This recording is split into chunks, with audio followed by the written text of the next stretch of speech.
Good morning, girls. Welcome to the Gyan Niketan Girls School. Children, we had already completed chapter 4, so today we had discussed the exercises of chapter 4. The first question, that is, you take the correct answer. And the question is, map showing the distribution of forest are what? The answer is thematic map. Then you have the question, the blue color is used for showing what? Answer will be water bodies. Third question, a compass is used to what? To find the main direction. This is the answer. Then you have a scale is necessary for what purpose?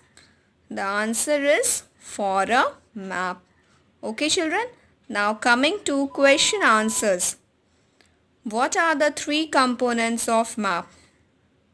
The answer will be the three components of map are distance, direction and symbol. Distance, direction and symbol. So first, distance. The map are drawing which reduce the entire world or a part of it to fit on a sheet of paper. But this reduction is done very carefully so that the distance between the places is real. For this, scale is chosen. Second component, that is your direction. Most map contain an arrow mark with the letter N at the upper right hand corner. This arrow shows the north direction. When we know the north, we can find out other directions. And there are four major directions: north, south, east and west. Third component, that is your symbol. It is not possible to draw on a map the actual shape and size of different features. Clear? So, they can be shown by using certain letters, shades, colors and pictures. So, they are the components of map.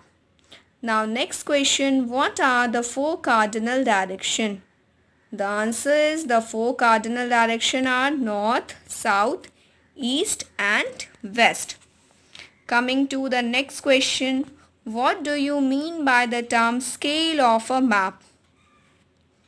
The answer is scale of a map is the ratio between the actual distance on the ground and the distance shown on the map. Okay. Now next question, how are maps more helpful than a globe? So the answer is maps are more helpful than a globe by the following ways. First, map is the representation of a part or the whole earth on a flat surface. Then it can represent any part of the earth. Third point, it can show any area in detail, including all geographical and man-made features accurately. Okay? Understood, children? So map is the representation of a part or the whole earth on a flat surface. Then it can represent any part of the earth. Then it can show any area in detail, including all geographical and man-made features accurately. So that's why map are more helpful than a globe. So you have to copy down in your copy. Thank you.